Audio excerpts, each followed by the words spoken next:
శ్రీనివాసుని తపోసాధన ఫలితమే తిరుచానూరు శ్రీ పద్మావతీ అమ్మవారి ఆవిర్భావం. సిరుల తల్లి శ్రీ మహాలక్ష్మి ఆ జగన్మాత కొలువై ఉన్న ఊరే తిరుచానూరు.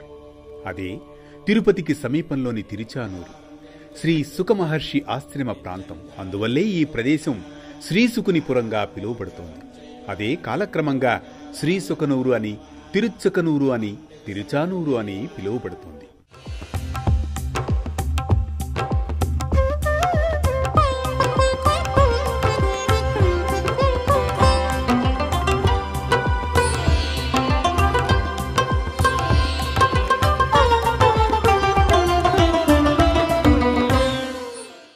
శ్రీ పద్మ సరోవర తీరాన సాక్షాత్తు వైకుంఠనాథుడు శ్రీనివాసుడు శ్రీ మహాలక్ష్మీదేవి అనుగ్రహం కోసం తీవ్రమైన తపోసాధన చేస్తారు.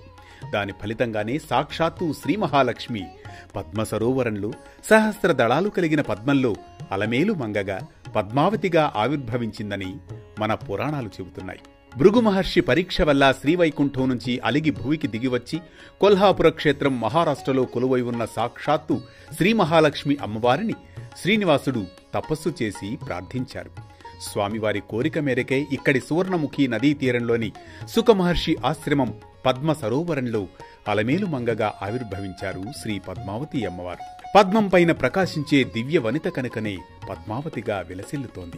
అలాంటి తిరుచానూరులో శ్రీ పద్మావతి అమ్మవారి కార్తీక బ్రహ్మోత్సవాలు వైభవోపేతంగా జరుగుతూ ఉన్నాయి.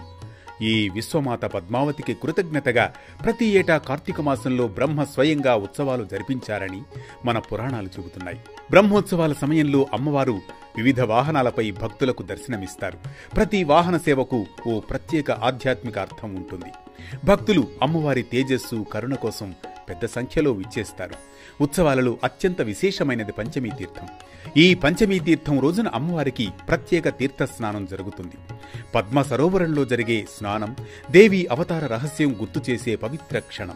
ఈ తీర్థంలో స్నానమాచరించిన వారికి సంపద, శాంతి, సౌభాగ్యం లభిస్తాయని మన పురాణాలు చెబుతున్నాయి.